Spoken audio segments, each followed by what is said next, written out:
Pro Audio Secrets, a show that helps you to find your own voice in sound.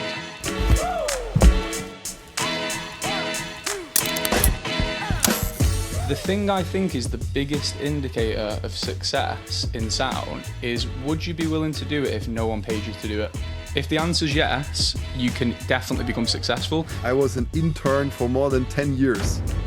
You don't have to have a military style hierarchy. That's just stupidity. We're not making rocket ships here, we're making sound effects. You don't need that Foley stage to come up with great results. If you're starting out in sound right now, this is one of the best times you could ever start out if you're going to go into it as a freelancer, because there's more films being made and more opportunities to jump on a call with a filmmaker and talk about their film. Don't chase the bloody glory, because it's an illusion. This is a very special episode of Pro Audio Secrets. I'm talking to CEO of 344 Audio, Alex Gregson. And this man built a company structure that has so much in common with what I do that I had to get on a call with him. And we just made that call into a podcast episode. We talk about the story of how he got there, of things that I can see from my own past that are relating to that. And then I ask all my questions that I have about how he runs his business that actually helps me to go the next steps with my own business. So everyone who's into sound design, maybe as a freelancer or wants to up their career, that is a very valuable episode for you. Enjoy. Alex, 344 Audio, welcome to Pro Audio Secrets. Thanks, Bastian. Good to meet you. Yeah, good to meet you too. Can you introduce yourself and what 344 Audio is about? Absolutely. So I'm Alex Gregson. I'm the founder of 344.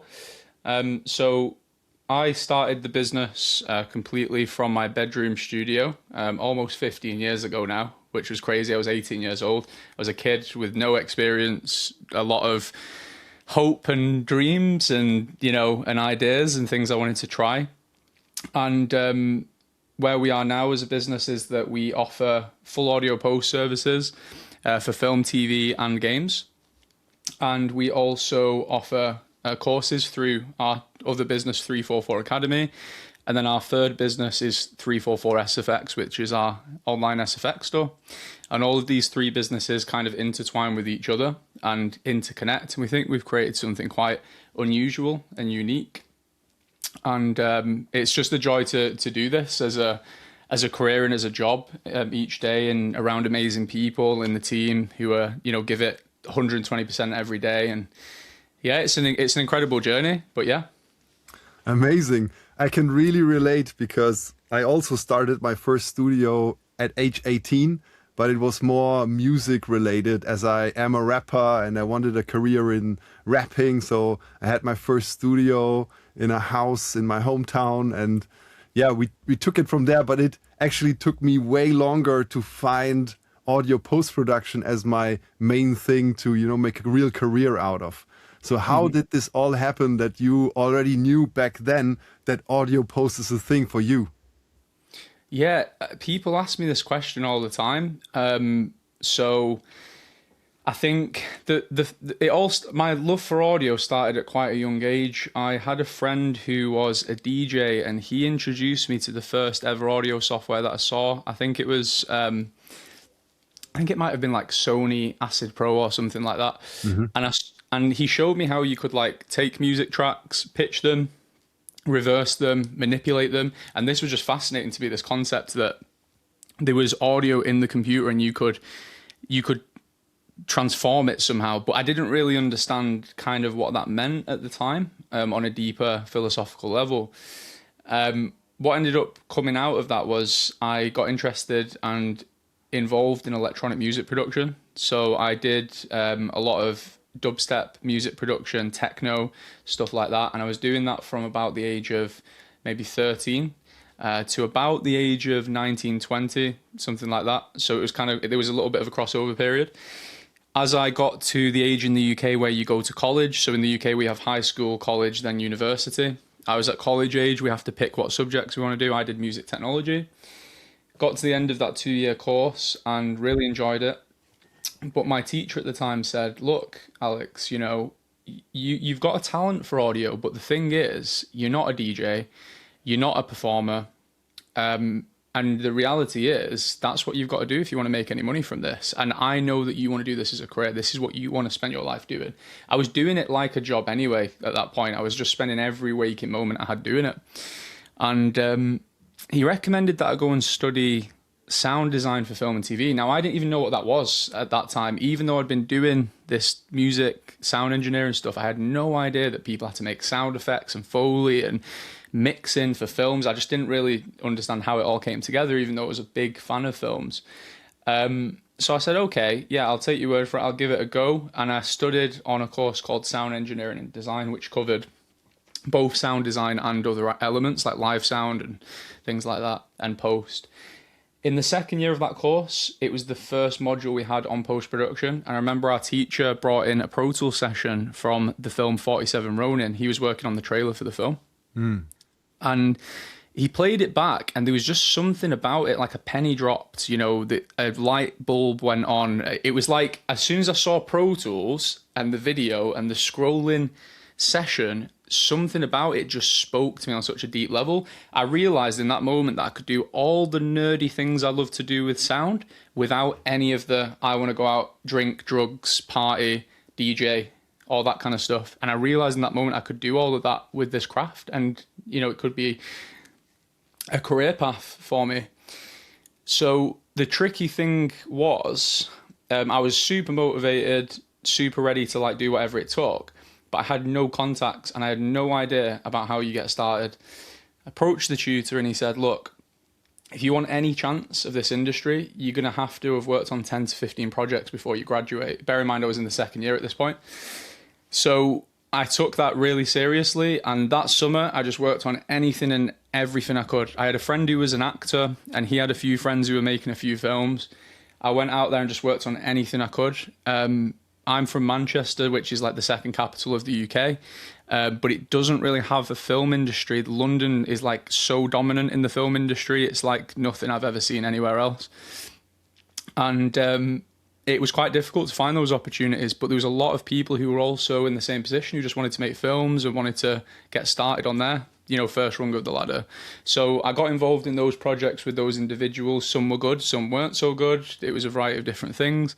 I learned a lot from the process, and I ended up in the third year of university being at a stage where I could effectively start to make money, like, you know, freelancing. I started to charge for my services. And it was fascinating, the process of kind of becoming an accidental business owner. Now, no one in my family had ever started a business, so I'd never had any role models for that. Everyone in my business was everyone in my family was working class, and they all just did, you know, typical jobs. Hey, I'm working a call center, I work on cars, I'm a salesman, whatever it was. So I only had that as my reference, but the thing that gave me was a relentless need to work hard, because that's all I ever saw the men in my family do. All of them just hammered it to the ground. Some of them to their own detriment, unfortunately. Like, some of them had a lot of issues with that, like health conditions and mental stuff and things like that. But the benefit to that was seeing that's my role model. So if that's how they work when they fix cars, I'm going to do that when I do sound. And that's how I did it. I just was relentless. All of my peers were like, you know, going to Spain for their holiday with the friends or whatever. And I was working on the films in the lab, like just zoned in. Eventually, when I left university, I was at a stage where obviously I had to make money and no one was going to prop me up. So I ended up getting your typical retail job. Hated it, but I knew it was necessary to, you know, to become successful in the long run. And when I got into sound, and this is probably something that's quite interesting for the listeners here, the thing I think is the biggest indicator of success in sound is, would you be willing to do it if no one paid you to do it? If the answer's yes, you can definitely become successful. If the answer's no, you also can become successful, but it will be a lot harder because people can feel that from you. They can feel that you're only there because you're getting paid. So that was a big thing for me. I was willing to be poor for the rest of my life as long as I could do what I love to do. I didn't care if I would have to do another job and do this and all that kind of stuff. But I just loved it so much that I knew I couldn't do the other job, because when I was there, my brain would just switch off. And a lot of people that I, mentor, tell me they had the same experience as me, which validates it a little bit for me, which is that you're in that job and your mind is in that job. Your mind is in the sound world. So you're not even present. You're not giving yourself to that job, and you're not giving yourself to that service that you provide, and whatever that is, whether you're a fast food worker or a delivery driver, you can't give yourself to that because you're an artist in your heart and, mind and soul. So fundamentally, you're always going to be elsewhere. And that's what I realized. And I realized I had to figure out how to transition to that. And the years went on and the work kept growing and it kept coming. But I was doing it all from my bedroom. And I realized that to go any further than this, I was going to have to take it a bit more seriously. So one of the things that I did on my journey was I always told people what I was going to do before I knew how I was going to do it. And that helped motivate me to make sure that I did do it. So one of the things I told people, and it was quite scary, was I'm going to open my own studio. And every single person I told had a doubt. It was always like, you can't do that in Manchester. You've got to move to London. You're going to have £100,000 to do that. You're going to have to, do all sorts of crazy. You don't have the ability to build a studio. You've never constructed something before. How are you going to do it? You've never run a business. There was all these like voices, like the noise around you telling you why you can't do it. And eventually I just realized there's got to be a way to do it because other people have done it before me. So if they can do it, why can't I?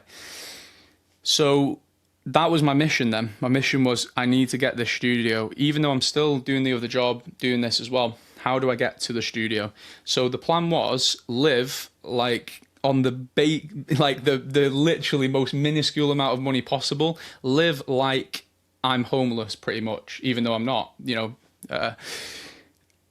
just live at the like a student basically. Eat the most basic food. Don't go doing anything crazy like going on holidays and all that kind of stuff. I didn't buy clothes for probably 2-3 years, so I just went down stripped to the bare minimum.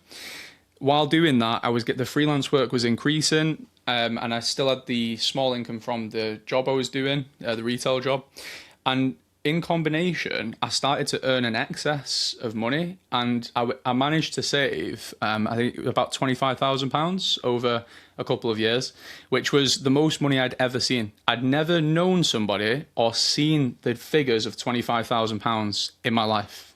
That was to me, was mind blowing. From the background that I come from. So I managed to save that amount of money, and then I needed to spend it, and I needed to open this studio.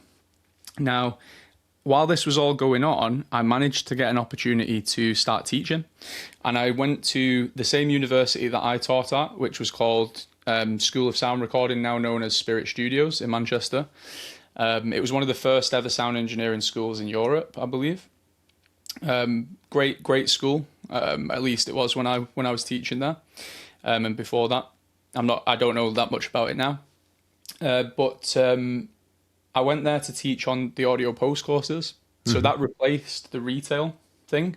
And it gave me just that feeling of there's something else if this goes wrong. Because the background I come from, everyone's always telling you what you can't do, and you have to have a safety net, and you must be careful. The thing is, in the UK, it's a reasonably liberal society. Like, people do want you to just do what you want to do, and it's a very creative country. But there is always that British sense of the glass is half empty. So while it's do your dream, it's also, but your dream's not going to pay you. So it's do what you want, but just know it's not going to work. I know in some countries it's you can't even get, with some cultures, it's hard to even get to that point because the structure is so against individual freedom and creativity. Thankfully, I'm blessed to have come from a country that encourages that, but it was with the caveat of you're always going to be poor and you're never going to make any money from it, and you're never going to be able to make it your job. So that was fine. I cracked on. I had the £25,000, which was a quarter of what everyone told me I needed to build a studio at the time. And it was a lot of money back then, it's a lot of money now. So the thing is, then I had to spend the money, and that was a big psychological challenge, because when you see something that you've never had, it's like winning the lottery, because you're like, wow, all this money, what do I do with it? And there was the temptation, should I just like go get a mortgage and buy a house? Because that's considered to be like a level of success in the UK. If you can own a property, that's like a big deal. So I was like, maybe I could go buy a house and then I'd be successful and I'd be young and I'd be good and stuff like that. And I was like, no, even if this fails, it's just money. You can get the money back again if you have to. If it all goes downhill, you could go and save the money again, as devastating as that would be. And that's the mindset I took. What is the worst that can happen? The worst that could happen is I lost all the money. So I took the risk, went to build the studio. I found a rented space that was a decent size. The first mix room was about 6.5 by 4.5 meters. So it was an okay room size to have a first mix room. I wanted to build a 5.1 space. I had no experience of acoustic treatment, soundproofing, but I had to learn it because the first company I called wanted £10,000 to build a single soundproof wall. So once I realized that, I was like, this is not going to work. I'm going to have to find a way to build it myself. So at the time, I enlisted the help of my dad, who also had no construction experience at all. And we just got together and we figured it out. We did like a full week of research, before ChatGPT, obviously, as well. So we only had Google, and we hadn't read any books or anything. So we just spent a whole week researching everything we could find. And the thing about acoustics is the internet is full of contradictions. So it was really hard to decipher where's the value and where's the sort of misunderstanding here. And we kind of thought we'd got to the point eventually, and we figured it out and we went, right, this is how we're going to do it. And we built the space. It was supposed to take 4 weeks. That's what we'd kind of projected, but it ended up taking 6. And that doesn't sound like a long time, but you have to consider that the business was really working because it was a remote business. So we were one of the first people to use social media in audio post, and for it to be successful, we at one point we had the most followers of any post sound company in the world on Facebook. Because no one was using Facebook. They considered it to be like a waste of the time because they did it all off recommendation. So we did it all on social media. And the problem was, because I paused the business for 6 weeks to build the studio, all of the momentum disappeared that I'd built up. And I didn't know that would happen. I thought people would just remember you and keep cracking on. But even just not posting stuff for 6 weeks stopped people even thinking we existed. So when it was all finished, after countless sleepless nights and crazy goings on, the problem was, now obviously we had to like start the business and run it in a more serious way, because this is now the main thing and it's a company and all that kind of stuff. The problem was the momentum was gone because the 6 week break. So it was really scary because the money in the bank account went from 25,000 to spending it all on all this stuff and all the equipment, and it was almost at zero. So I didn't obviously spend all the money. That would be really irresponsible, but it was close. It was like to the point of, if you don't get some work in, like, you can't pay your rent and you're going to have to leave after you've just built this thing. So it was quite scary. And when that happened, when the momentum went, and I went from being like feeling really successful, like everything's working out, to then I've done this big goal and finally achieved it. And then it was just crickets. There was just nothing. The clients disappeared, and it was purely because the momentum was lost. So for the listeners who are listening to these clips or this podcast, one piece of advice: never let the momentum drop. Like, you have to keep the momentum going, no matter what that takes. Maybe like if you do a lot of social media posts, you're going to have to schedule some in advance if you need to take a break. Like, you can't just stop, because if you stop completely your operation, people just forget. And it's even worse now than it was back then, way worse. So people just forget you exist. And that's really dangerous for this industry, because it is based on relationships and visibility.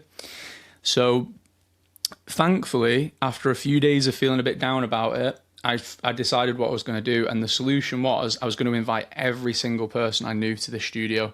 Everyone I'd ever encountered, whether it was a sound person, director, producer, cinematographer, I invited everyone over. And within a few weeks, the work started flooding in again. And it was like, right, you're doing a big commercial now, you're doing the cinema commercial, you're doing this feature film. And it started to build momentum. And that £25,000 that was gone suddenly came back. And it was like, wow, like I can actually pay myself. Like I don't have to live. You got to understand, up until this point, I've been living on the threshold of like poverty to make this happen.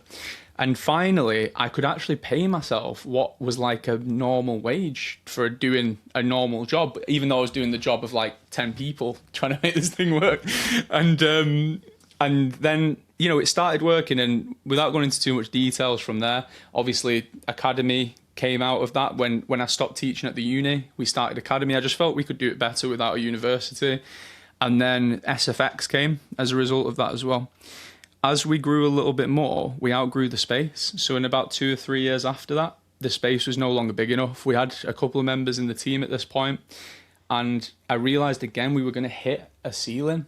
And you can make a decision at that point and decide, am I content with what I have today? What I always say to people is there's levels to this industry. You was asking about numbers and figures and stuff like that. And one figure I love to give people, because it's a real one and it's a tangible one that helps people put this into perspective.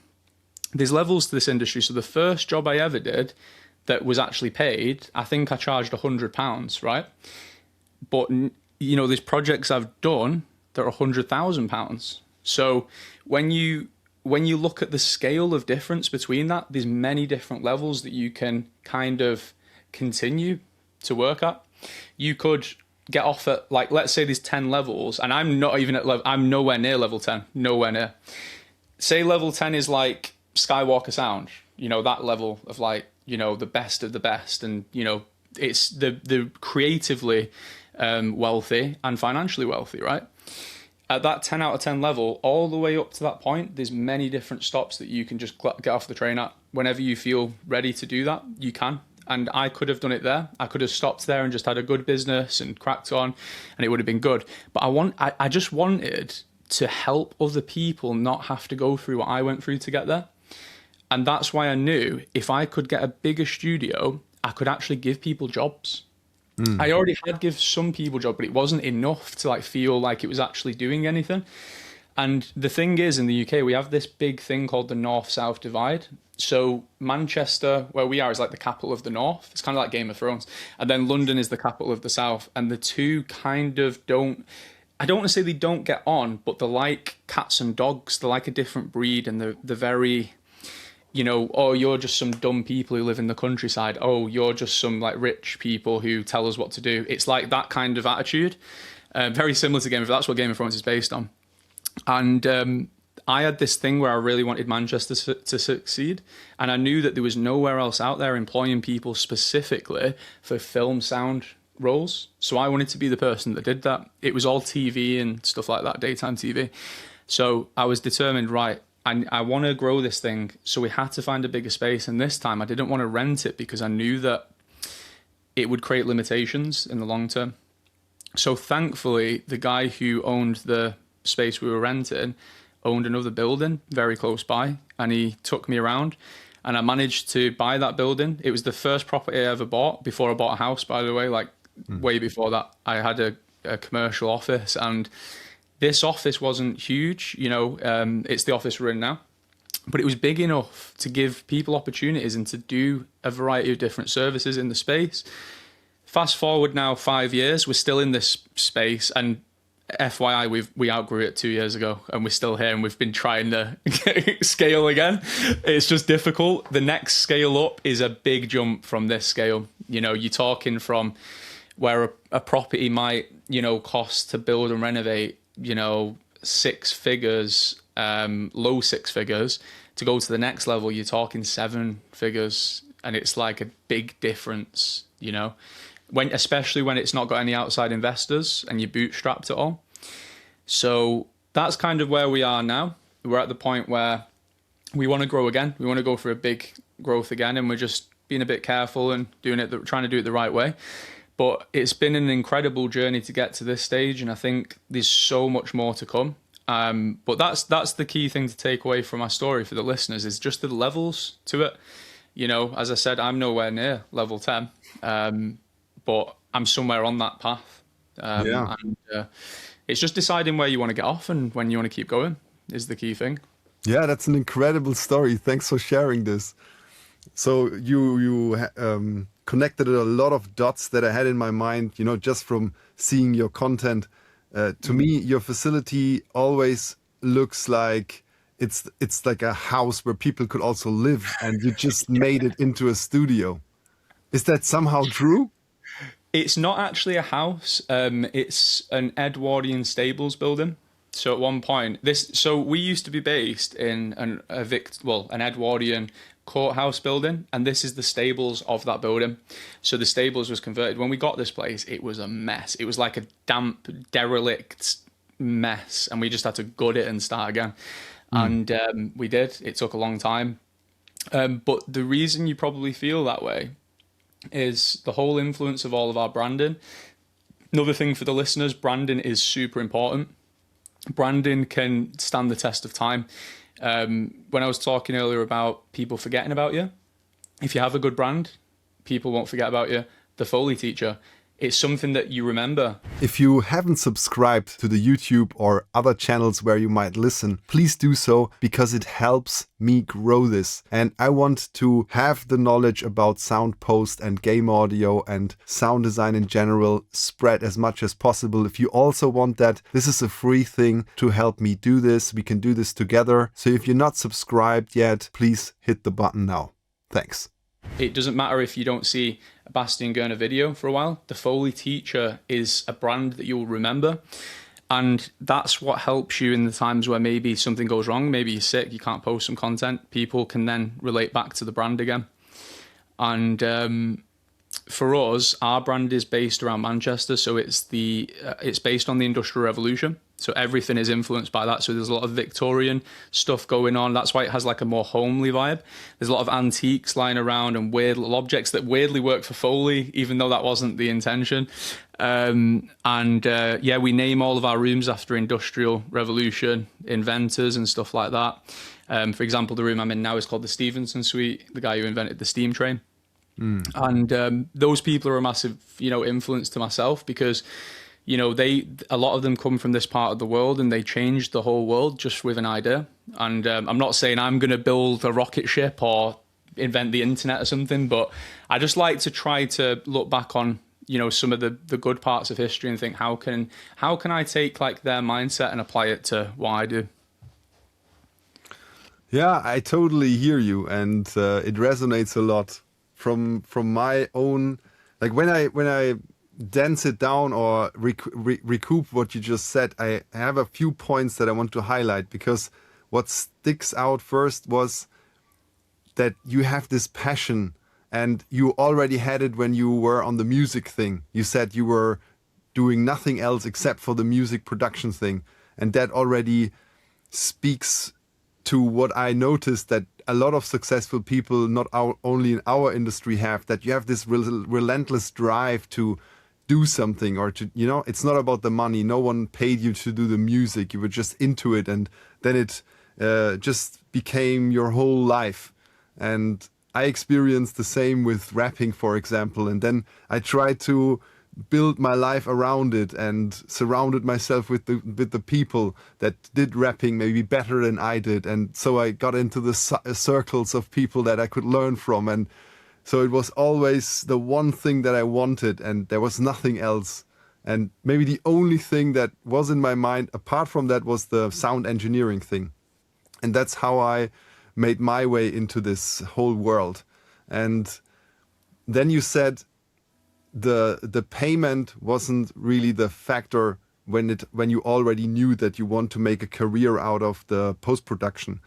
And I feel also I have a parallel thing here, because when I tried to apply at university and failed, I didn't took no for an answer. I just found another way to enter into the industry, and luckily I got an apprenticeship at a studio for 2.5 years, and then I could learn from the people working there on real projects, which actually accelerated my learning path, because after 2.5 years, and there's a second similarity, I was also told that if I take the 2.5 years at that facility and only do the normal 8 hours per day, I will not be ready for the industry. And then I took that to heart. Even I had to commute for a long time, and that was also a thing that my mentor was a bit worried about.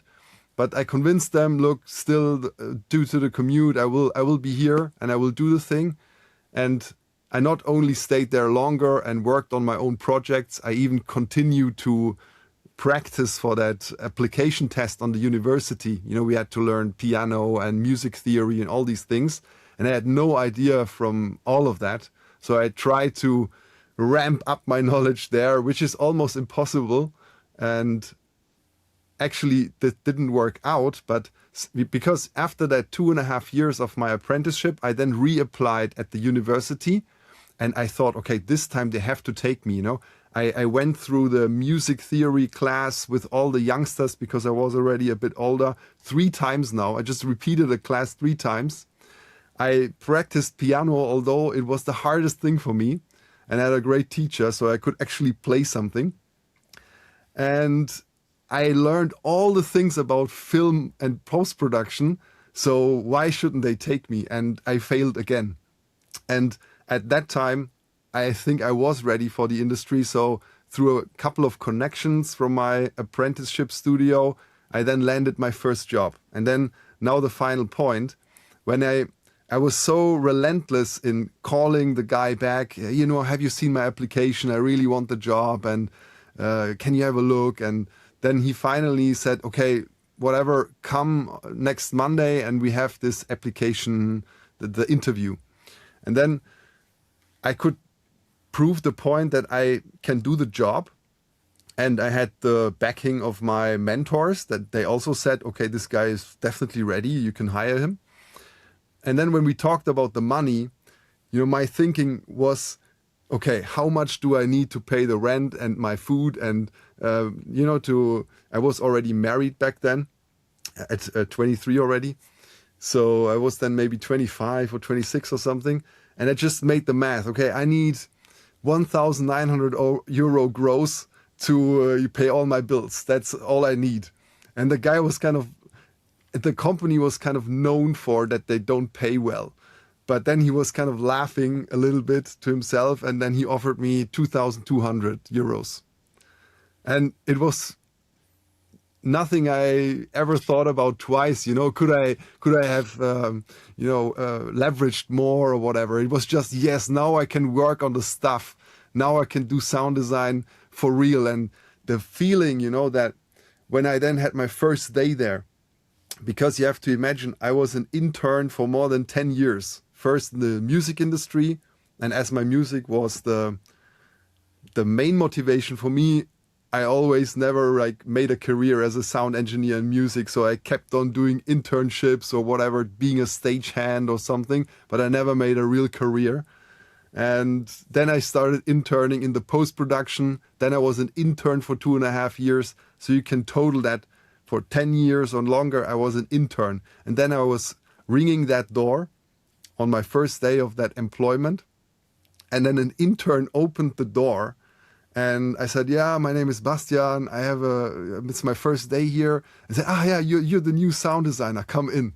And this was just the best feeling ever, to actually walk in there as someone who actually gets the responsibility for things.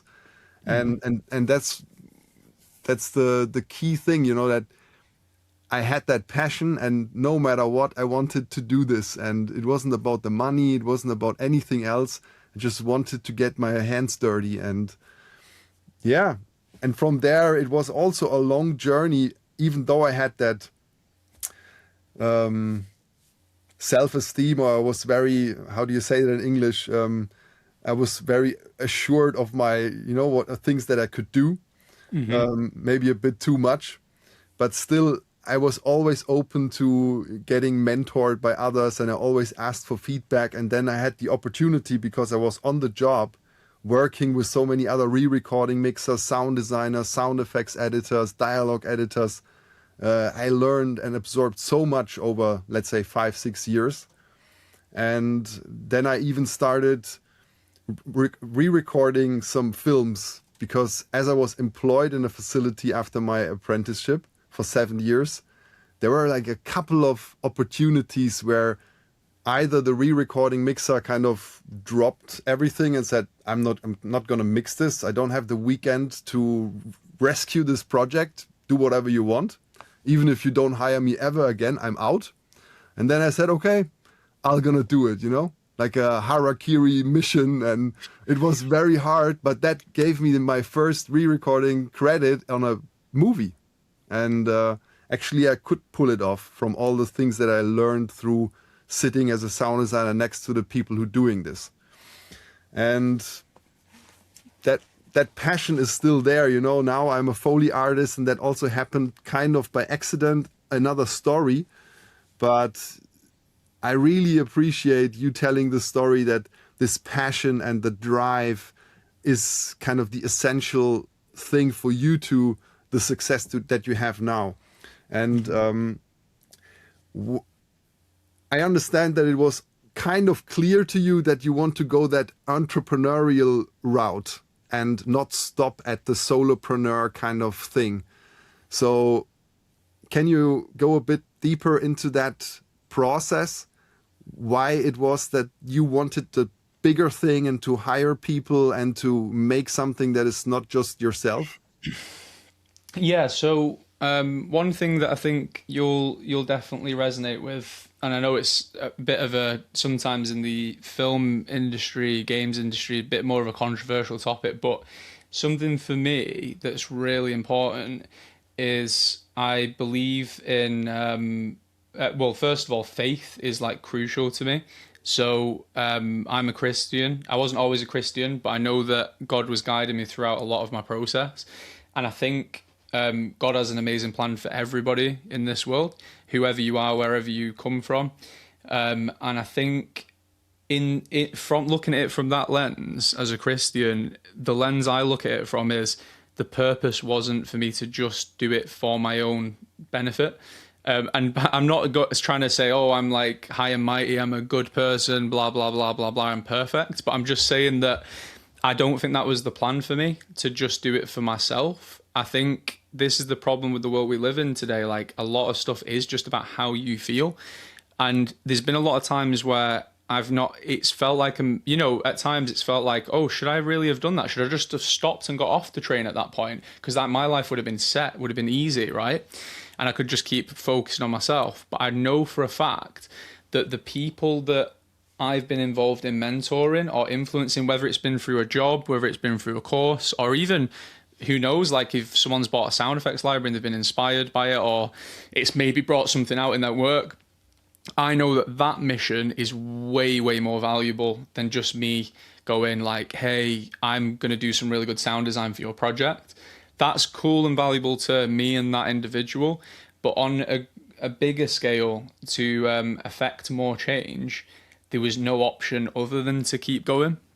And that's kind of the logical path that I think I went through.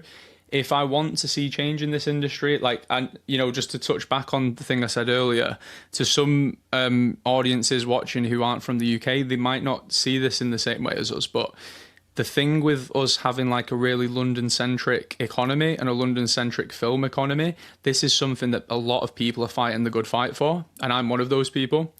And I fought that fight through difficult times and where it didn't benefit me. And I've also fought it when there was good times and like it did benefit me. So it's like it's worked both ways. But there's got to be something more than just like, for me anyway, just I want to make good sound. I want to make good sound with people I like to make good sound with. And I want them to feel accomplished. Like the transformations I've seen in staff members who've worked here is unbelievable. Like I'm known for being someone that throws people in at the deep end. And you can ask anybody who's worked with me, I throw them in at the deep end 100%. And that's always been my approach. And I don't have any management experience or qualifications. So I've had to learn every single part of being a CEO from nothing. I could now, if I wanted to, go and start a different business and I could be a CEO of that business. I'd have to learn the logistics of the craft of whatever it is. But being a CEO is something I've actually learned and become qualified in just through the process of doing it. I say just, but it's very, very complicated and difficult, and it changes every single year. You tend to find that one year you'll learn about like how to find better staff. One year you'll learn about how to find better project. You learn different things each year, and then you kind of grow as an individual leader, so to speak, and then your team grow with you as well. And that's kind of how it works. But that's why I didn't want to get off at that level. I thought that to affect serious change in the industry, so a couple of things I cared about, I wanted sound to be valued more as a whole in the industry. And I think that I've had an impact on that in some way, however big or small that is. But now there's other people who are fighting that fight on a bigger scale as well, which is great. And it's not because of me, but it's just great to see other people doing it as well. The fight of I don't want our country to just be fully London focused, and for all the talented sound creatives to leave the north of England to move to London and just continue that cycle perpetually. And I also want to give people a chance to do sound and have a mortgage and a wife and a dog if they want to. You know? Amazing, yeah. And the life in London is dreadful, isn't it? I was just there for yeah, I just found it so funny in your accent the way you said that. You know, I speak from experience because I was there for 1 month. In 2011, I interned at Delane Lee and Goldcrest. Yeah. And I mean, this was a dream to be there, and I enjoyed it very much. But I also saw how people fight for to be there on many levels. So there was one thing that I noticed, for example, all the runners that were there, they all had a finished degree in audio, but actually they just delivered food and carried furniture. And they were all waiting for that one moment within their contract span of 2 years that someone kind of gets sick and they get the spot. And then they have to prove themselves. And if anything goes wrong, then there's the next guy. And that was very unhealthy kind of competition, because I felt that tension between people, even though I was very young. And then another thing that I realized was there was I was brought in by someone that I met at my apprenticeship studio, Lee Herrick, shoutouts, because he was a dialogue supervisor, former Foley artist. And, I delivered coffee to him when he was a client at the studio to record some ADR for a Liam Neeson film. And then I just talked to him and I got a couple of things together. So he was then introducing me to those studios, and then I could be kind of with the runners there and be in-house. But I also spent 1 or 2 weeks with him at Goldcrest in the upper floors, where you can kind of rent yourself in when you have a project, and then you just bring your Pro Tools and you start editing, and there's a picture editor and they work there on their own. It's not with the mixing facilities or whatever, or ADR stages. And then there was this guy sitting in this tiny room on his laptop doing crazy amount of sound effects editing on a very high level, but he was just a third level assistant. And I don't think that he earns a lot with that. And he said he was trained in a studio environment where it was really crucial to come up with an extreme amount of output. So it felt like almost this kind of, there's someone with a whip behind you, and if you don't deliver, you're gone. And to have that pressure on you, to be able to work like a machine, it felt really also dreadful again. And I was very young at that point, married, no children yet. And I didn't see myself to move to London and get into that kind of environment. I was living in Zone 5, and then I realized just another thing. There was a cool guy, he was a DFC champion on DJing, and he was the mix technician at Delane Lee. So they have to set up the big Neve DFC back then for days, before they even started temp mix. And he was in charge of setting up all the computers, because they were basically installing everything from scratch for every new mix. So maybe 5-6 Pro Tools systems involved. And then they have to set up the new OS, install every software again, all the plugins, and He was in charge for that.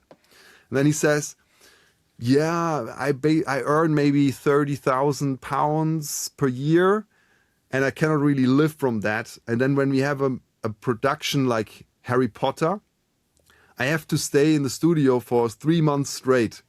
And I don't even come home because they need me here all the time. So I just sleep at a hotel nearby.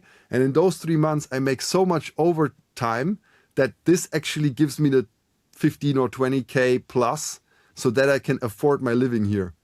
And then again, I thought, oh my God, this is just too much. And although the people were very friendly, and I think the craft that was going on there was exceptional. I mean, definitely for those kind of projects, you need that level of, expertise and good sound. But another thing, there was this supervising sound editor who just got promoted to that position. And this guy on the final mix, he was I thought this guy is fighting for his life. Like with that kind of vigor and look, I am here and, this is my thing. Maybe that's how he got there. But if you have to put your life on the line to become this, I don't felt that this is my place to be, And then the last thing that I want to mention about that time, the two most chilled people in the whole environment were those two re-recording mixers from Delay and Lee that were actually the only two people back then who were even on the staffs of their website. So that also told me it's really that game of, we have those two mixers, they are the stars, and also the guy, Mark Appleby, the most chill guy ever, but he's the motor for Goldcrest, or he was at least back then, because all the actors wanted to record with him. And I appreciate those people because they were the most friendly, the most, helpful people around, and they were the stars. But this world seemed to be okay. Maybe I should start in Germany and see if I can make it to London. And then I never made it into the world of those blockbuster movies, but I made it into the world of the blockbuster games through being a Foley artist. And then Ubisoft Düsseldorf were looking for a Foley artist. So I had to move from Berlin to Düsseldorf. Was a big, payment that I had to do by moving to there, but still it got me a lot of things. And now my next question, how did you then go also into the world of games, and how do you see the worlds differ, the post-production for film and linear and the games world? Yeah, like huge. So game audio was something I'd always been like a sort of thing just in the distance that I was always like looking over at and going, oh, that's interesting. But I don't have the time to like learn that craft. That's crazy. We never, none of our team is, at this stage anyway, that might change, qualified in middleware, anything like that, coding. And none of us are specialists in, or we weren't prior to now, specialists in game audio. But what happened was, as a result of producing so many original assets for 344 SFX, we almost accidentally became experts in game audio asset creation. So we produced loads and loads of sound effects libraries. We've got about 50,000 original sound effects now. On our store. I wholeheartedly recommend looking at 344's websites. There are actually three. One for the post-production services, one for their SFX that you can buy from them, and also one for their academy. So whether you're an aspiring sound designer and want to learn on site with them and get mentored by people who are very successful in the industry, check their academy page. If you need sound effects, check their SFX page. And if you just want them to work on your project, check their main website. Let's go back to the episode. And we produced a lot of stuff for other companies as well. Sometimes we'd be credited, sometimes we wouldn't. So you might not always know it came from us. But as a result of doing that, we started to get a little bit of attention from certain game companies. So the big one was Call of Duty. So they reached out to us, and that was like a big moment for me. That was like similar to the moment that you talked about earlier of like when someone said your name and then said sound designer. It was the same thing. We got the guys from Call of Duty reached out to us via email, and I thought it was a fake email at first, obviously. You know, I didn't think it was real, and got on a call with them. They were really nice. Turns out one of the guys is from the north of England who works there, ironically. And he saw some of our sound effects and he wanted them for Call of Duty. So we ended up producing quite a few original sound effects for the Call of Duty series after that. And that was a huge opportunity. And that was the first kind of foray into it. But then after that, we got caught up in other stuff again, like busy with film projects for a few years. And then another big thing came in.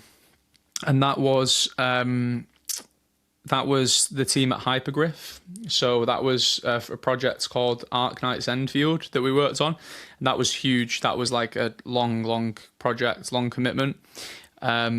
And the team at Hypergriff are great. They're based out of China. So that was another big one. They heard about us through, I think it was through a multitude of things, like saw some of our sound effects, saw some of the stuff we'd done, saw that we'd been involved producing some SFX for Call of Duty. They reached out to us and they said, look, we want you guys, like, we want you to tell us how to do the Foley and like how you see it happening. Obviously, I'm not saying we come up with all the ideas, like it was 100% 50-50 collaboration. And it ended up being a really good collaboration and a really good project for us. And it lasted quite a while, which was something we weren't used to because obviously working on films, you get a period of time and then it's over and then you move on. The game industry is long and the projects have a long lead time from start to finish. And even when they're finished, it's waiting for it to be released so you can talk about it as well. We started working on Arknights years ago, like probably 3 years ago now, something like that, maybe 2 years ago. I don't know exactly. But yeah, that was a really interesting experience. And our team developed massively during that process. Like we really started to understand game audio a lot better. We knew the basics, obviously, like you have to, perform Foley slightly differently. It's not, it's not as necessarily creative in terms of the performance aspect being linked to the storytelling. It's more that the performance aspect is about getting the sound right and making it varied enough that each footstep, for example, is different but not varied so much that it doesn't work in a game context. Like little differences like that.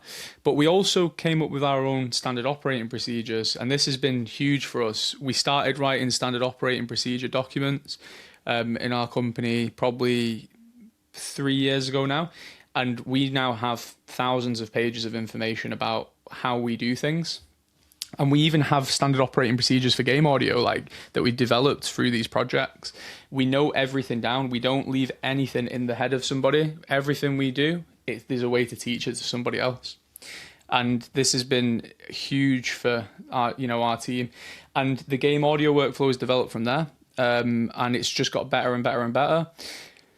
We recently just worked on a similar project, which was a collaboration with Pro Sound Effects. So it was similar assets to what we provided for Arknight's Endfield, where we made a huge game audio set of libraries with them. So we did, this footsteps library that's like got everything you need. If you were doing game audio and you were doing, say, a first release of a video game before you get all the budget together to do the full production, this thing would give you all the footstep assets that you would need already named in your typical way of naming, already formatted and edited and leveled in the way you'd expect it to be.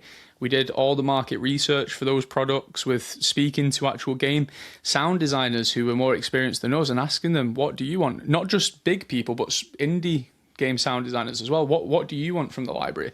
And we poured all of that into it. And effectively, as a result, we've become experts in game audio asset creation. That's the niche that we fill really well. So if someone comes to us and says, look, we need 20,000 footsteps, we've got the team to turn that around in a certain period of time with, them knowing that they're going to get a good outcome and that we're going to do all the research and everything that goes into it as well, not just expect them to tell us everything. We'll tell them what we think, we'll actually consult on it and say, like, this is what we have heard from real game sound designers that they're looking for.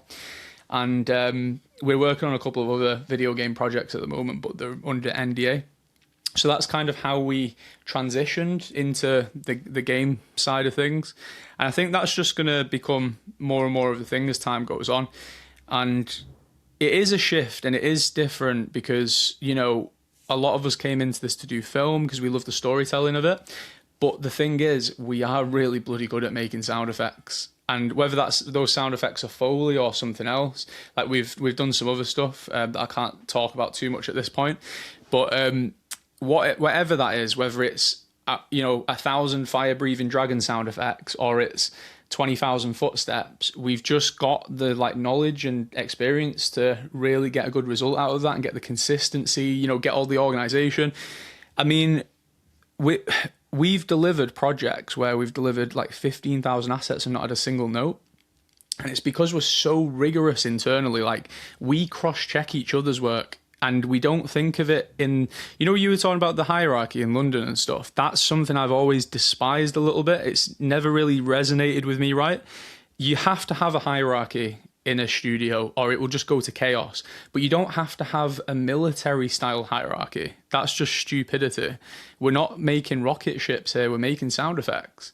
So let's try to come together as a family and make this thing happen. You have to have a head of that family and you have to have various people who make decisions. But fundamentally, if I make something and you don't think it sounds good, tell me about it. We've done projects where someone who's an intern does something really good, but then something I do, they don't like, and we talk about it and we change it and we try to just make the best work that we can.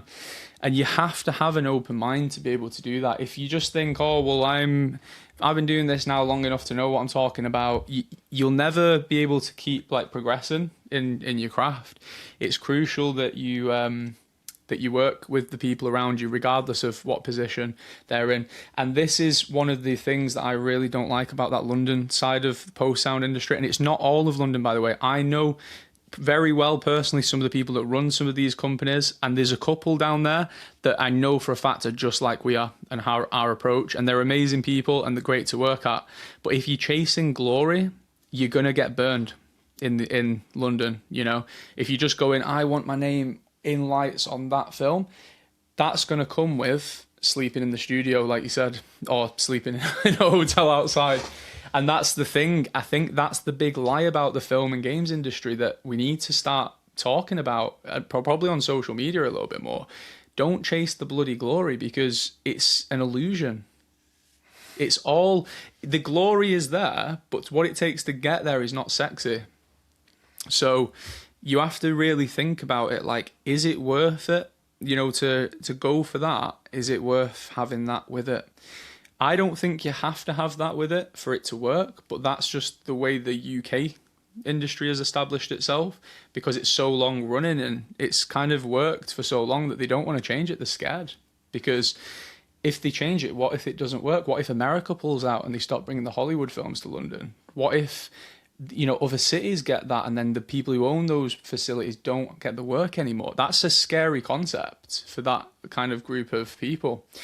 And I think it's inevitable that it's going to change. We've already seen it now. There's people who historically have said, I'd never leave London, and they're opening studios slightly out of London. Not far. There are a lot of people opening studios up in Manchester who've got one in London as well. But I'm seeing even facilities that are well known and they have been for a long time starting to move their operation, sometimes without telling anyone, by the way, without even putting it on the website, move their operation slightly out of London. Hey, let's go to Watford, or let's go to somewhere else just a little bit further out. And you can see the shift starting to happen, but it's just taking a little bit longer than I thought it would. But yeah, I'm just rabbiting on now about a lot of stuff. Sorry. I mean, what are the studios then that you like in London? That I don't know if I should say that, because then I'm saying who I don't like, and I don't know if that's a good thing really. I mean, just a couple of people that I've personally encountered that I just think are awesome people in this industry and a real force for good. One of them that jumps out straight away, Roland Heap from Sound Disposition. Roland is a completely open book. His family are from up north as well, obviously. But Roland is a great guy. You know, he's really trying to do something a bit different with Sound Disposition. I really respect him and what they're doing. The guys at Twickenham Studios, I feel, are a bit of an outlier in London as well. Whenever I've communicated with people from Twickenham Studios, I've always got really good energy from them, and I get a feeling that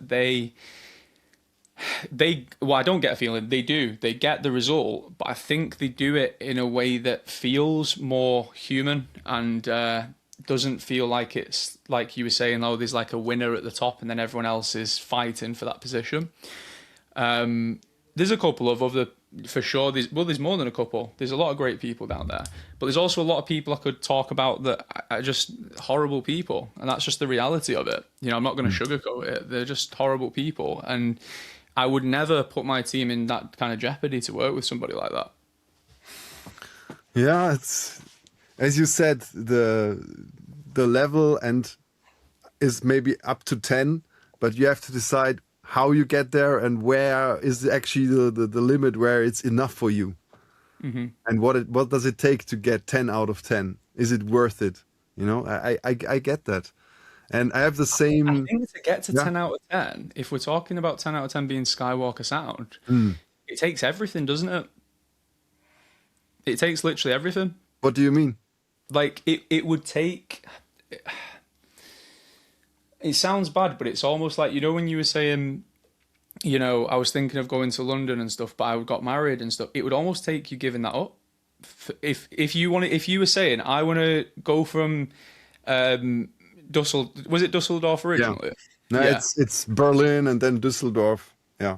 I want to go from Berlin to London, but I want to have the top company in the world, basically, based in London. It would take everything from you to get there. That's the reality. That's the reality. Unless it took 50 years, for example, it would take everything. And I think that's what you have to weigh up. You know, when you're on that journey, you have to weigh up, okay, what is the balance here between the priorities of what I want to do? Yeah. From my point of view, I also asked myself this question, you know, do I want to build a bigger studio and attract maybe more high-end projects that actually require a cinematic stage, but then the place where I'm right now doesn't justify that. I don't have the money to just pay for it, and to get myself in a serious amount of debt, I think there wouldn't even be enough proof for me to get that kind of credit.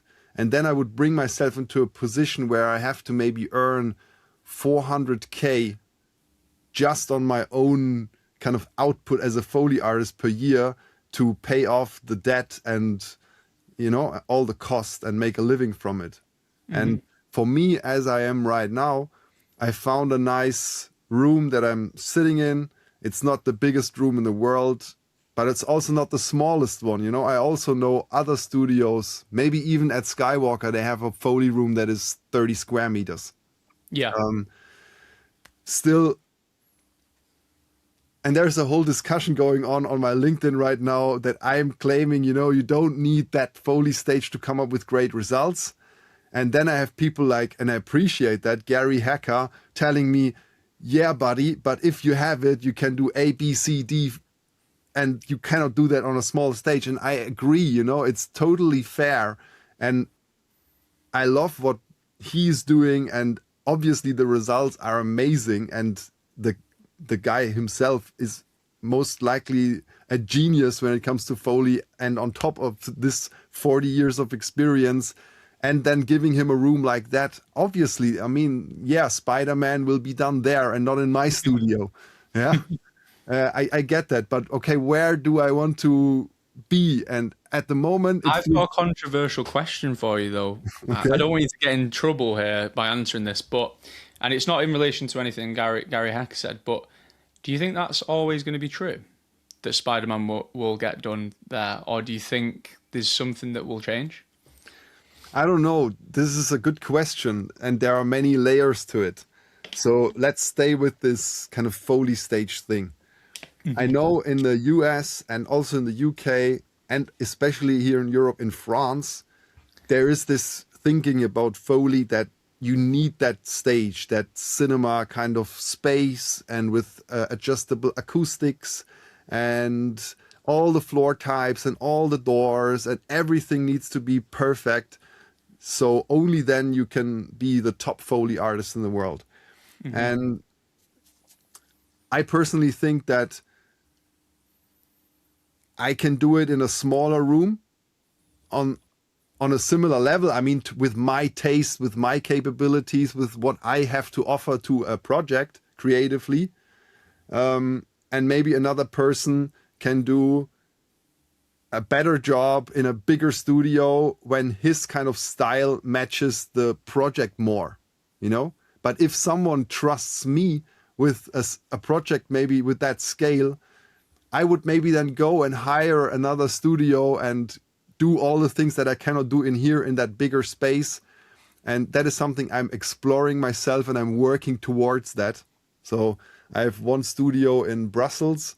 I know the CEO and we have a good relationship, but I never made it to that studio and work in there properly. He offered me the keys and I can go there on a weekend and record stuff. Never did that yet. But to work there on a project, it seems difficult because, for example, in France and the French-speaking nations like Belgium, they want the French Foley artist to do the work Of and course. not a German Foley artist. I had one opportunity with a company, and then again, it comes to that money thing, you know. There was, through my social media, someone who reached out from Paris if I could do footsteps on a movie, on an American indie movie, just for 2,000 euros or something. And that is one day of Foley. And as I'm working alone, and if I'm generous, I can work 2 days, no problem. And I said, yes, why not? Okay, let's do it. Yeah. And I did the footsteps and they were really happy about it. So then this young producer of that post-production company, I think they do more like advertisement, but also some cinema stuff and linear and proper films. She offered me a film from a up-and-coming director who had like a real cinema super hit in France. And as this was so successful, they just want to make another movie quickly with him. And if I want to do that movie, and I thought this cannot be true, you know? Like how, and I even asked her, like, how can you offer this to me? Because I feel this is impossible as I'm a German Foley artist. And she said, yeah, I'm not like that. I appreciate your work. We had a good relationship, so I don't care, you know? And then we agreed on a price. Was okay money, you know? I said 12,000 for the film. And she said, can we do 10? You know? And I said, yeah, okay, why not? And it was great, you know? But then it was like, unfortunately, I cannot do it because the studio that produces it, they want a French Foley artist on it. So, okay, to get back to your question, is it the future? Is it possible? I feel that everything comes down to not only the brand and the marketing that you said, but also the relation. So when actually someone hires you and you be in good faith and you deliver on time and everything is cool, there is a potential to grow. The question is then for me right now, will there ever be someone who has a project of a very high scope, let's say a Hollywood movie, to ask me? Because they either resonate so much with what I am doing online with my brand, or if they just in a situation financially that things go so off the track that they have to ask someone like me. Well, things are going off the track in Hollywood at the moment. I Yes, and mean, then the next I've thing, never yeah, okay, seen go on. I've never seen this many people moving from California to even Manchester. Then it's crazy. I've never met LA people in Manchester before. I'm seeing them all the time now. The industry is shifting dramatically, and I think the problem is with the Hollywood mindset. Hollywood has produced all these amazing films that we love and are very dear to us and close to us, but it's also a bit arrogant to its position. You know, there's all this like talk of, and this goes on in the UK as well, in the industries like the London and LA industries of like, oh, diversity, like we care about diverse stories, diverse teams. When do those people actually work on diverse stories? Like, you know, we've worked on we just finished on a really big Indian film called Cocktail 2. That's real diversity where you work on a project from a different culture and you understand that culture and you respect it equally to how you would your own. That to us, that's just as important to us as working on Mission Impossible. You know, that's their version of that. You know, to them that's as big as that is. So to us, it's that big as well. And I think that's the problem with assuming the status quo always is going to remain. When you're in the position of power and it's like, oh, well, I'm American and I'm from, you know, California, I have this big Foley stage and this big mix stage. You see it all the time online, like people like saying to other people, oh, you can't do proper work like that. They not just with Foley, but they do it with mixing as well. Like, oh, you can't mix a film like that in that room. And then that person goes away just thinking, oh, bloody hell, I'm never going to be able to make it. Because if it's only that you can do it in California, how the hell am I going to ever do it?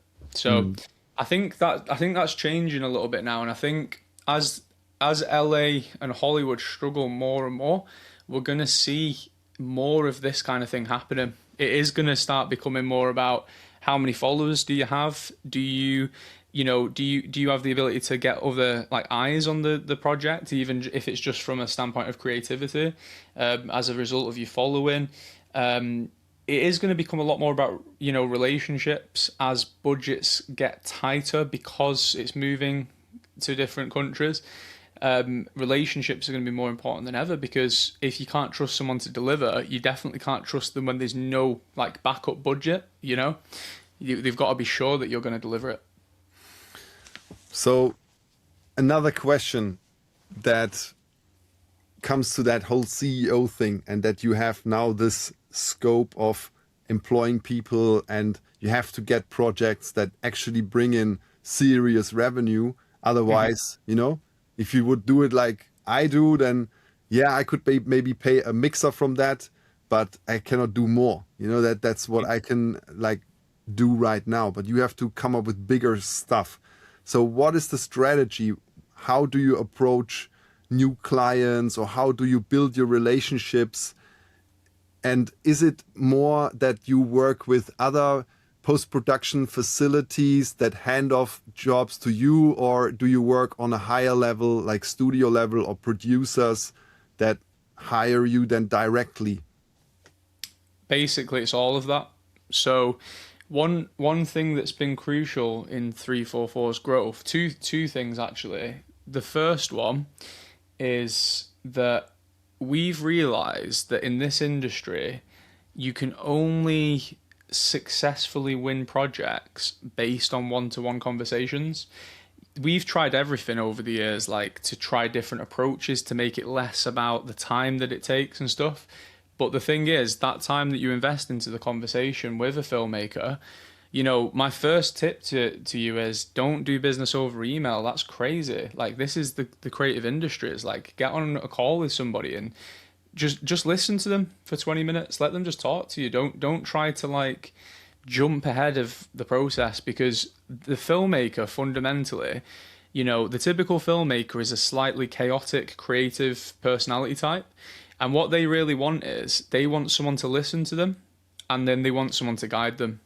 And if you do both of those things, you're going to be a lot more successful at winning projects. You won't win every project because there'll be budget limitations, there'll be this, there'll be that, or someone else comes along as you're talking to them. But you can definitely increase the chances a lot by just simply speaking to them on the phone and spending some time with them. instead of trying to rush the process forwards.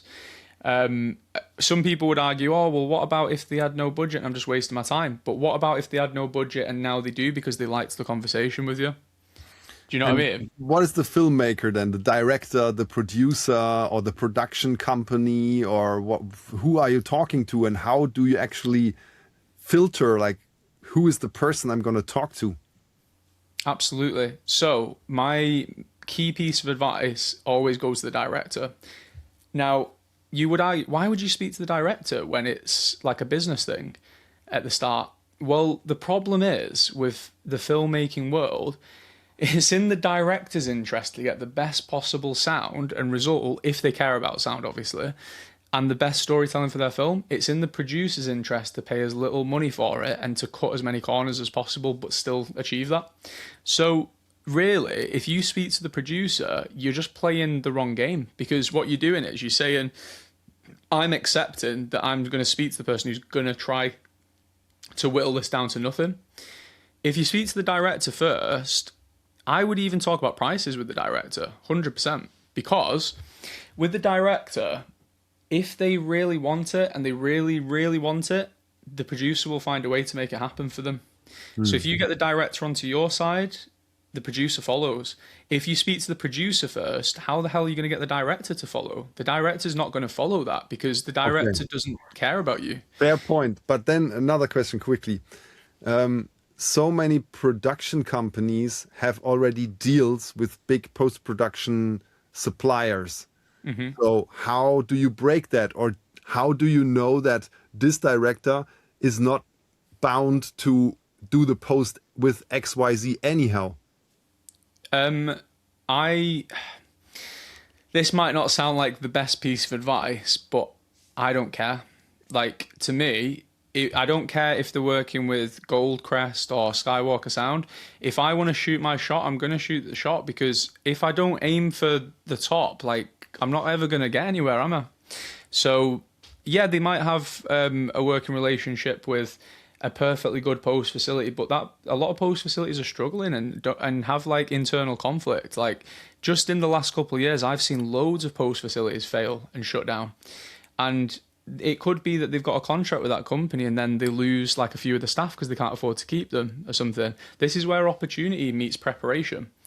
So just as an example, on the project Cocktail 2, without going into too much, private information, I've got a really great relationship with the sound designer of that film, Anirban. He's a really great guy, and he's got a really good view of sound. He's got a very high quality threshold. He's able to tap into like the Western sound and also the Indian style of sound, like Foley, sound design, and mix.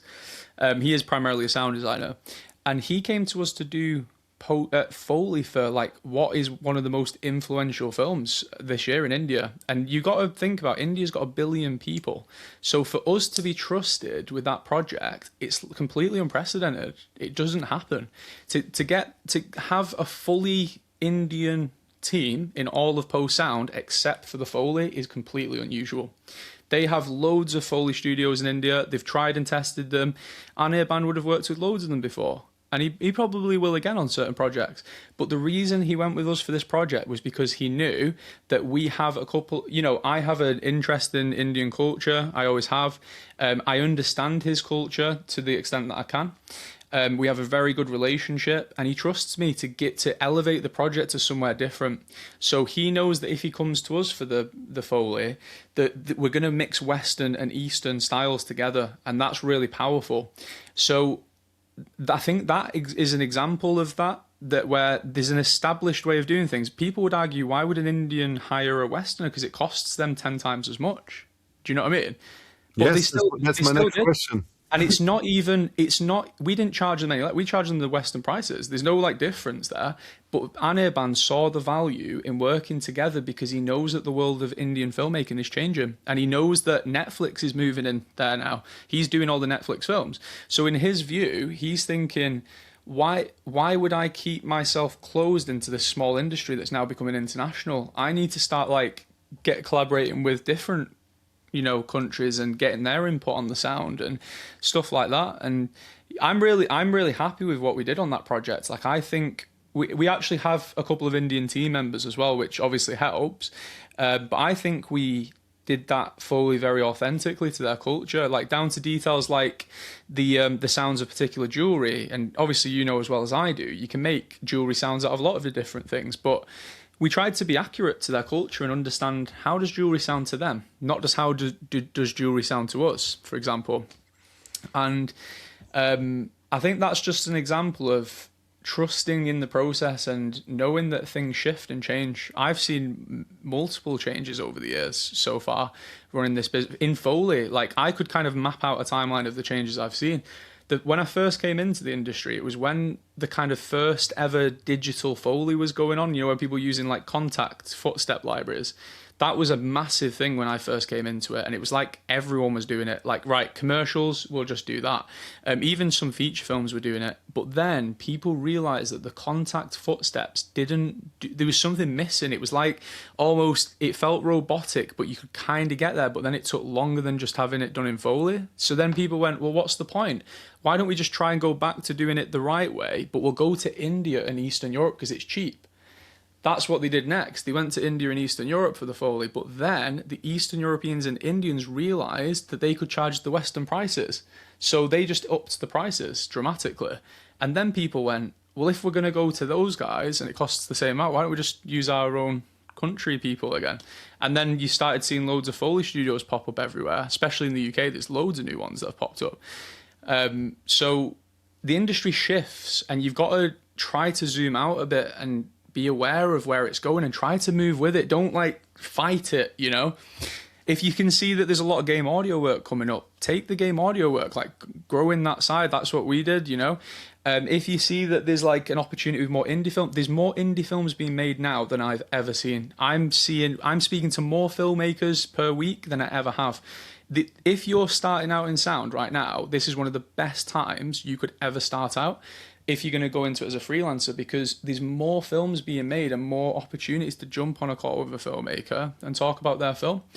But how do you find those filmmakers? You said you're talking to filmmakers every week. Like, how is that possible? So there's quite a few different ways. Sorry, I went off the beaten track a little bit there. No. One-to-one communication is the number one. So you've got Instagram, you've got LinkedIn, you've got IMDb. Like, the internet is full of information about people making projects. Most of these people have never had a sound designer reach out to them. So you just sending a message to them and saying like, hey, like, you know, do you have a sound designer for this? Could start a conversation. Now, that conversation won't necessarily always lead to you working with them on that project, but I've seen it time and time again. I have a conversation with someone, because I speak to hundreds of people, I won't even remember them by name. I'm bad with names. I'm good with faces. I remember the face, I won't remember the name. Years later, I'll see a message pop up either to me or to one of our channels somehow. Hey, like, we spoke years ago about this other project. It's what it is. I've got a feature coming up and I know I really need good sound. Do you see what I mean? Yeah, so 100%. You've got to be willing to do outreach. You've got to go to the events, show your face. You've got to be on socials as well. That's another thing for inbound inquiries. You've got to do the research. You've got to be like a bit of a secret agent. Like, you've got to like go out there and find people. And the internet is the best way to do that. People say, oh, in-person networking, you know, and that is great, and you have to do that. But you'll never get the scale of that you'll get from doing your own research, like just going out. What films are coming out soon? What films are going into production? Like, look that stuff up and contact the people and say, hey, like, this is what I do. Do you have someone in place? Sometimes they'll say no. A lot of the times they'll jump on a call with you. You'll be surprised how open-minded people are. Because it's not something they're used to being contacted about. If you were trying to sell them, you know, broadband or something, you know, they've been called about that many times. So they hear you say, oh, it's blah, blah, blah from whatever internet company, and then they just hang up. But when it's like sound design, they may have never been contacted about that before, or whether it's Foley or whatever. Yeah, thanks for sharing that. I appreciate it. Because from what I do, it's 80% post-production facilities that hire me when they don't have the manpower to do it themselves. And then there's, again, 20% maybe coming from individuals that know me from social media. And I think I have to go deeper into that, what you just mentioned, to contact people more directly, offering them my services or a collaboration, or I think that's definitely something I have to ramp up. And then again, the whole thing about how do you sell yourself? Do you know Red Post from Georgia? Yes, I think I have come across those guys before. Yeah. Yeah, I was on the call with the CEO. Um, he wasn't willing to go on a podcast, but he at least took a phone call with me. And he also asked me the same thing, like, do you want to be a solopreneur or you want to be an entrepreneur? Ask yourself this thing first. And he was in the process of, because he was labeled kind of thing as a Foley supervisor, and he wanted to change that labeling to sound supervisor, so Right. that he can also get bigger projects and supervise the whole thing instead of just the Foley. And then he having 5 Foley stages in Georgia and an awesome team that he trained up himself. So very much maybe like you, he has a very good standing. And I also asked him, like, how do you do that? How do people in Hollywood trust you and send the work over to you? And he was a bit more like secretive about it. Like, you have to have that persona and people have to believe that you are that artist so that they give you that. It was a bit cryptic for me, but I get that you have to reach out and to present yourself and to be a bit more bold and direct to get things. And I totally could also offer full sound design, as I was trained as a dialogue editor, sound effects editor. But then I think if I take on this kind of work, then it would be the point in time to bring in more people. Yeah, 100%. 100%. Especially with the amount of social media content that you're making. I mean, the thing that comes to my mind is like, you could have someone help you do this kind of like outreach and stuff. That's really the key. Like, delegating these jobs is essential, and there's a world of people out there who would probably want to help you do that. So I have a couple of people that joined my Foley guild and then ended up helping me now with my content, for example. Or I have these surface manuals that I give out for free, and there's one guy who was in my community who actually made them for me, and I paid him for that because he had that skill. So I'm aware of that this is possible. I have a team in Brazil who does all the editing for my videos, and another guy who schedules all my posts nowadays. We established that like 2-3 months ago. So that's another thing I have to dig into. And for our next conversation, I would really like to talk about the educational part that you are already established with your 344 Academy, because I have started with Pro Audio Academy and that turned into the Foley Guild now. And I have so many questions and thoughts regarding to that sector, working with aspiring people versus working with experienced people versus working with maybe hobbyists or whatever. So let's schedule another call, as I feel our time is up. I don't want to hold you any longer. And no worries. Thank you so much for taking the time. It was an awesome experience, and to get to know you and all the thinking behind it and your story. So thanks. No worries. Thank you. Thanks for staying up until the end. It means a lot. For me, it was definitely necessary to already schedule something for episode 2 with Alex, because there's so much more to unwrap for me personally, and I think also for you. And having said that, thanks again for watching. And if you want real Foley transformation and me as not only your mentor, but also someone who provides custom Foley to your projects, consider joining the Foley Guild. Peace, the Foley teacher.